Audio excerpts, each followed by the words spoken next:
VRN, where educators share what works. We actually use ChatGPT in every single lesson. Then there's ElevenLabs, which can take the script, turn it into your voice, and then you can take that and you put it into something called Pictory, and it will read the text, and it will automatically create images to support your text, and then your voice goes over the top of that. Boom. That is going to help me with this new course in September. I am the novice at this group. Wow, I'm just stealing all the things that you all said.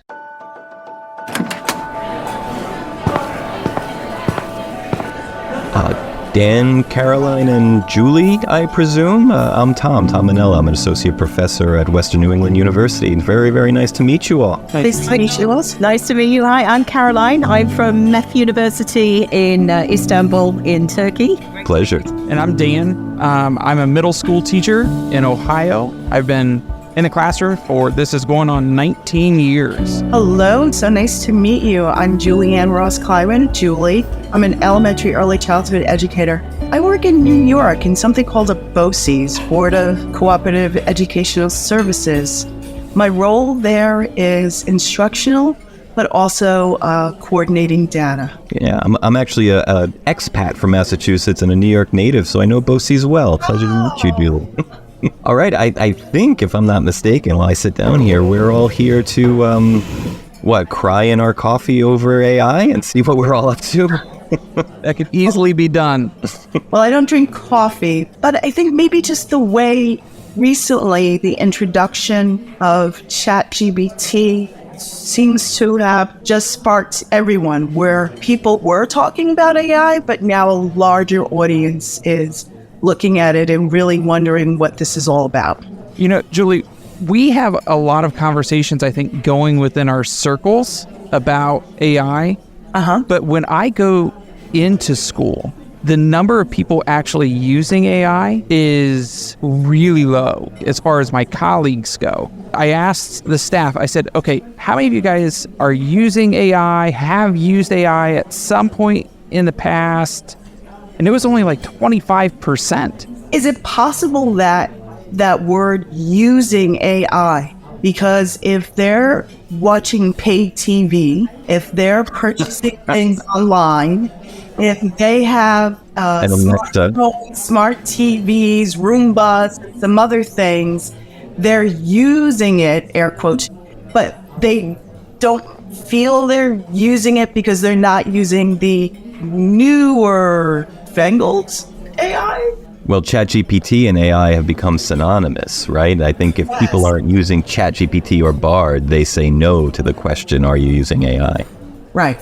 Interesting that so many people really don't have a solid understanding of, one, what it is or how it's used. So Dan, you were saying that the majority of the teachers said that they're not using it, but I bet their students are. I can chime in. I allowed and encouraged my students to use ChatGPT and similar AI platforms for writing assignments, all writing assignments during the spring semester. I briefed them on it, I pointed them towards it, I gave them citing guidelines, and same tracking with Dan's numbers. Only about 20 to 25% of students used any of those kinds of AI platforms on those writing assignments, even when allowed and encouraged to do so. Tom, you allowed them to use it in their assignments, but did you actually use ChatGPT as a tool during classes? That's a great point. No, I didn't do any modeling. If it was on them. If they wanted to use it, they could, and if they were unfamiliar with it, that's fine. I think I know where you're going. Even though only 20 to 25% of students used it, 80 to 85% of students reported that they plan to use it in the very near future for their academic. I was going to say I'm using it for my qualitative research, so I'm happy. And see, that's one of the things that I'm torn with because I teach in a K-8 school. Most kindergarten through like third graders aren't necessarily using ChatGPT. When you look at the guidelines of at least 13 with permission from like an adult or supervision from an adult, that's hitting like seventh graders. So when I ask teachers, at my school, and they're all dealing with younger kids, it wouldn't necessarily make as much sense for them to plan for their students to, be using that. I'm gonna say I don't agree, only because I'm an elementary early childhood educator. Code.org has Oceans AI, fantastic tool. Google has AI experiments. So there are tons of things that we can definitely use at the early age to introduce, just like everything else that we introduce students to at that early age to build up. You're right. I mean, because even in our middle school, high schools, we can't use some of the tools because of the age restrictions. And depending on what state you're in, those guidelines for privacy. But that doesn't mean it can't be modeled, but there are other tools. I mean, even in Microsoft and in Google, right, there are different options and different assistive technologies that use AI. And Caroline, I knew you wanted to say something. I tried to remember what I was going to say. I think it was about what Tom was talking about the last semester. I've been doing some research with my class. I was teaching an elective class on forensic linguistics, which is an elective humanities course for students on the Faculty of Law. And we actually used ChatGPT in every single lesson. We wanted to, work out what it could do, what it couldn't do, what the ethics were behind it. Were there cultural limitations? Were there disciplinary limitations? And the students actually did final projects based on the law or forensic linguistics and AI. And they designed their projects using ChatGPT. Now, this was a fantastic experience because we focused the entire semester on how we could use it well, how we couldn't use it well. And from that, we're now putting together some recommendations, which we're going to put together into training for the university, kind of a rough policy, and then training for the university for the next academic year. We obviously, at universities, we don't have this age restriction with using AI. But what we do have is we have to make sure everyone has access to it. And it's not fair that, some students have got GPT 3.5, some are paying for GPT 4. So we don't want this division to appear. So we're actually at the moment looking into, because we believe that we should integrate it into or across all of our education. So we're looking into institutional agreements with these companies, but they're not yet at the stage where they're doing this. So that is going to create this, disparity between the haves and the have-nots in using it. So that's something into consideration. That's really interesting. What are other institutions doing in that space? Or I guess what are other institutions doing in general? I know where I'm coming from, there's a very serious administrative push to get the faculty and staff familiar with and comfortable with and embracing AI. But what else is going on around the table at your home schools, institutions, districts? Well, I mean, I was thrilled that my superintendent said, hey, we would like for you to present. Because that means, one, it's on his radar, and he wants to make sure that it's on the staff's radar and to keep everybody, moving forward as the technology moves forward. The director of our CELT, the Center for Excellence in Learning and Teaching, did some fantastic workshops recently. These were just voluntary workshops that he set up. And we had a mixture of, professors from different disciplines coming along. But it was just looking at the basics, basically what's in it for me factor. How can this be useful for me? And everyone took away something different from it. It was very interesting. But we looked at how it could be used for curriculum design, how it could be used for material design. We started playing around with the plugins. I had no idea about these. We had the plugins where you can start doing data analysis, which I'm sure Juli knows about. We also looked at plugins for creating diagrams. So many different aspects. And, usually it's very difficult to get people along to training sessions like this. But what we saw coming out was that people were so excited. Everyone that took away something different that they were going to use. And we're sure that that's going to be chatted about in departments. So a couple of different things. One, there's a systemic issue with accessing technology, period. AI in schools is now the next level of disparity for students, typically Black and brown, who are not getting access to the tools that they need to be successful. The future is here, is 21st century. In our state in New York, we've currently put out, or the Board of Regents has currently put out, computer science and digital fluency learning standards that are supposed to be in full effect by September 2024. No one's there yet. Not until they are assigned as part of an assessment or report card or someone's evaluation, I think, will they truly be integrated by the mass as opposed to just the minority of people who are integrating technology already. So our students are always going to be behind until we mandate it's not gravy, it is the meat and potatoes. I think that's an interesting point, Julie, that until something is included in part of your observation, if we don't have to have one AI tool as a part of the unit or as part of the lesson, I mean, you'll have your teachers who are always, looking for the next thing, and they're always pushing forward. They're always striving for excellence or doing what they believe their students need just because it's the right thing to do. But if it's not required, there are so many other things on a teacher's plate that demand their attention, because those are the things that are required. Those are the things that they're evaluated on. Unless it becomes a priority for the state, there's not this real urgency to do it. I think there's a real issue at the moment. Early innovators, universities, schools are often far ahead with the use of AI, the early innovators within the schools. But when it comes to accreditation boards, when it comes to ministries of higher education, when it comes to, the assessment bodies, they're often a lot more fossilized. Are you calling them old? I think we're going to see a lot more of pressure coming from the students upwards in a positive and exciting way that will get things moving. I think that's going to have a greater impact at the moment than waiting for big fossilized institutions. I think you've peeled the first layer off a deep onion too, and I'm going to be a bit of a wet blanket here, but I want to go on the record with all of you that I am in favor of AI. I plan on leveraging it. However, I had fallen into the trap early on in the spring of AI being the big equalizer. I was likening it to a calculator for writing. You've got some students who can write well, good for them. And now you've got students who can leverage AI and become better writers and kind of level the playing field. And one student said something that completely flipped me 180. She said, I didn't use AI on any of the assignments, and I plan to never use them in the future because I'm very comfortable and confident with my writing skills right now. And I'm afraid if I start leaning on a tool like AI, those skills will degrade over time because I'm not practicing them.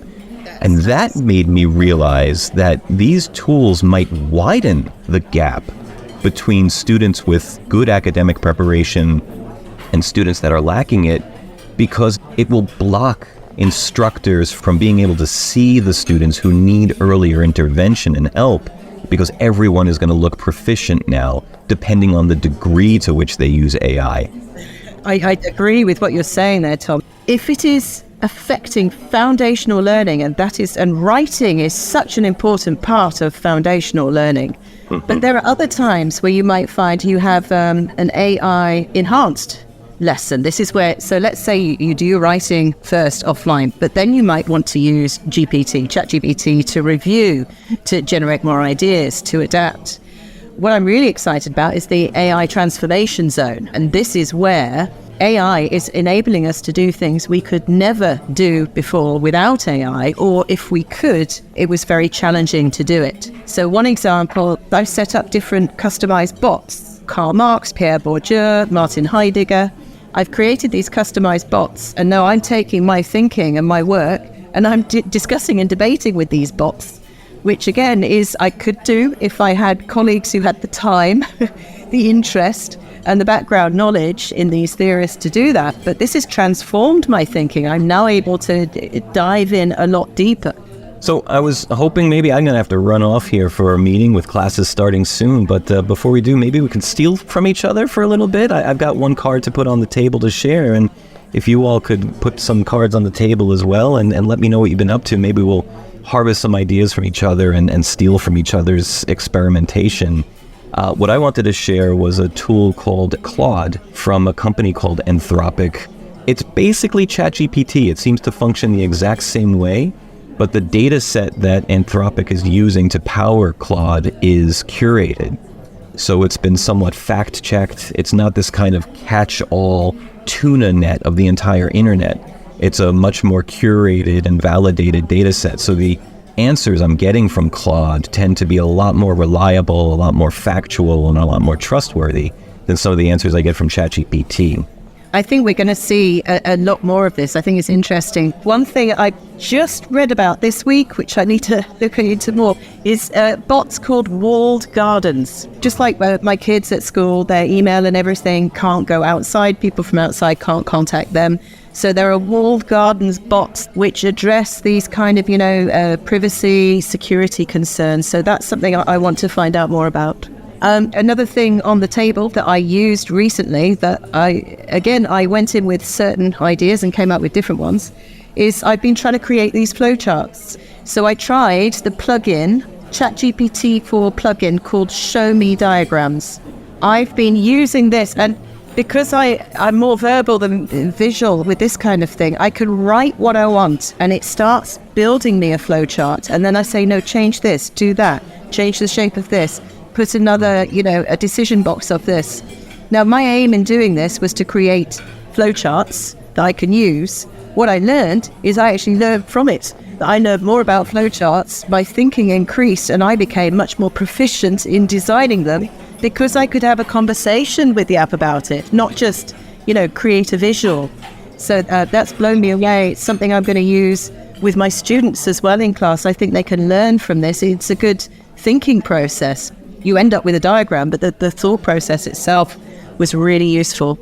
And Caroline, I'm going to jump in here with some K-12 tools that are, I believe, absolutely game changers outside of ChatGPT, like Eduaide and Magic School AI. And those are like all-encompassing AI tools where you can actually sketch out your lesson plans. It's got a music generator within some of them. You can break things down by standard, create your assessments, level out your reading, all sorts of different things. Then there's a tool called Twee, and that allows you to really break down YouTube videos. And Canva. Canva has a ton of great AI built into it, everything from Magic Write to being able to create your own images out of that. And Chatmind.tech, it is incredible in how it produces mind maps. And one of the most powerful tools that I found, because so many of my students struggle with getting to the next step of a particular process,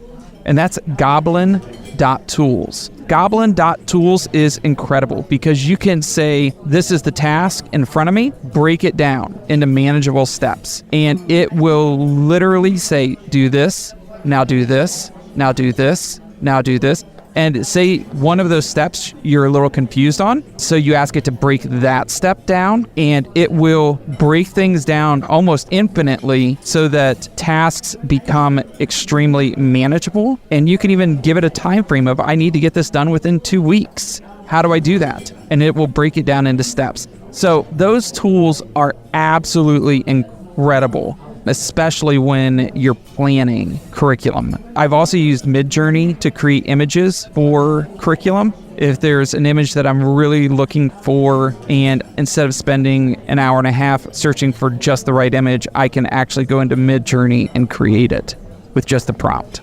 Dan, this has got me thinking about some of these tools for creation for flip videos before each lesson. And that's usually a huge job. But I'm using 3 tools combined to make the videos for this. ChatGPT is helping me write the scripts for the videos. Then there's ElevenLabs, which can take the script and turn it into a voice. And if you pay, which I'm going to do, and you put in enough of your own voice, it will start recreating your voice. And then you can take that and you put it into something called Pictory, and it will read the text and it will automatically create images to support your text. And then your voice goes over the top of that. Boom. That is going to help me with this new course in September for Flip Learning. I'm going to just say I am the novice at this group, and I'm taking all of your tools with me. But just to go back for our elementary students, always look in Google AI experiments. Take a look in code.org. And for myself in higher ed, I'm using Otter AI to help me with my instant transcripts, but to also summarize and code the text. But wow, I'm just stealing all the things that you all said. Well, I'll grab the check for this one, everyone, and then I think I'm going to go use AI for one more thing based on what I've heard you all say, and that's brush up my resume, because I'm not sure if I'm going to have a job in a couple of years with AI doing everything so well. I say that, of course, tongue-in-cheek, but with a little bit more truth than I'm comfortable with. Let's all head out there and see what AI can do for us in the next week or so, and if it's up to you guys and if it fits your schedule, maybe we'll meet up here again and share what we've learned. How's that sound? Sounds great. I would love to. A real pleasure meeting you all. Can't wait to talk to you all again. You can see links to all the tools mentioned in this episode in the show notes. Thanks for listening. BRN, where educators share what works.